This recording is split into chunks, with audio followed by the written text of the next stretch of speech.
July. Title 42 is set to expire tomorrow. This measure was issued during the pandemic, allowing the U.S. to expel migrants from crossing U.S. borders on grounds of public health. In preparation for the expiration, Governor Hochul has signed an executive order expanding funding to help migrants who come to the state. Capitol correspondent Emil Taligi has the details. The executive order says even with Title 42 in place, New York City is currently housing almost 37,000 migrants from southern borders, a number that's increased by nearly 1,600 this past week. The order will allow New York to mobilize 500 members of the National Guard and give authority to localities to purchase food, supplies, and equipment to respond to the expected surge.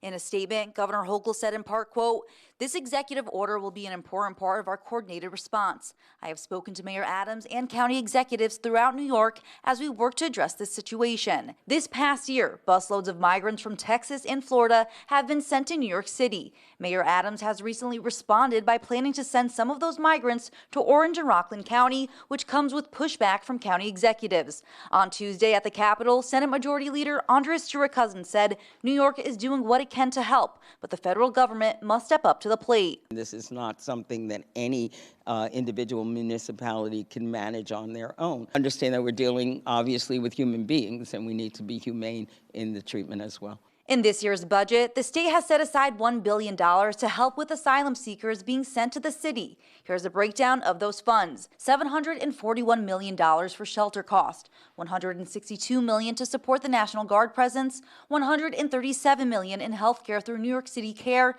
and $10 million for legal assistance through the Office of New Americans. In a statement, GOP Chair Ed Cox says in part, quote, "Democrats at every level of government are participants in the failure to secure our border. Kathy Hochul, Eric Adams, Chuck Schumer, and Kirsten Gillibrand could alleviate this crisis by demanding in no uncertain terms that Joe Biden close the border." The executive order will run through June 8th. Reporting in Albany, Emil Taligi. As Emil explained, New York City Mayor Eric Adams has made comments of plans to bus migrants who arrive in New York City to counties across upstate New York. But Oneida County Executive Anthony Pacenti is trying to put a stop to that process. Eyewitness News reporter Shelby Pay tells us more. This is a problem that has been there, that everyone has known about, yet no one wants to figure out how to solve it other than, again, like Albany does, and in this case is, kind of pass the buck, in this case, the person to upstate. Oneida County Executive Anthony Pacenti says the county cannot handle migrants of this projected magnitude. An undocumented migrant that comes is not entitled to Medicaid, not entitled to SNAP, not entitled to public assistance. So what happens if they do come and they get placed in a hotel? What do? How do they eat? How do they receive services? What are their health issues that we don't know anything about? All of these things, but nobody's dealing with that. Under executive order, he has decided to issue an emergency order that would prohibit any of the hotels and shelters from accepting any migrants that were sent to Oneida County from New York City and Albany.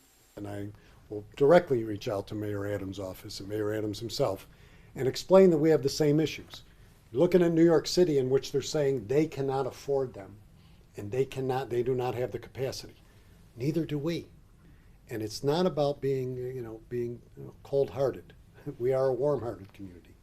But again, a problem that has been created on the national level and now on the state level, in which nobody has a solution, has made it our problem. Well, I will not accept that on behalf of this county. So the emergency order will make it clear to all shelters and hotels not to accept migrants, undocumented migrants, in this entire county. He once again highlights the lack of communication with state government as a major contributing factor to these issues, citing a call that occurred yesterday between the governor's office and county executives that Governor Hochul did not even participate in. For the governor, who incidentally was not on the call yesterday, which, this yet goes again, a crisis of this magnitude, and elected officials across this state cannot hear from the governor herself, regarding this, and cannot have a dialogue in which we could talk about this. Do we want to help solve the problem? Absolutely. That's what we're here for. That's what we serve every day in our capacity, whether it's county executive, whether it's the county sheriff, whether it's any other elected official. He says that he has not been made aware of any concrete plans to bus migrants to Oneida County specifically, but believes it's in the county's best interest to be prepared. He also highlighted the many ways the county already helps migrants, but reiterates that everything needs to be done the, quote, right way. I said we're a welcoming community. We are, and we have done that. You know, the center and various areas in this county, in this community, in the cities have welcomed refugees again, the right way. He adds that he's not yet sure what the consequences of violating the emergency order will be, but hopes it will send a clear message. Reporting in Oneida County, I'm Shelby Pay, Eyewitness News.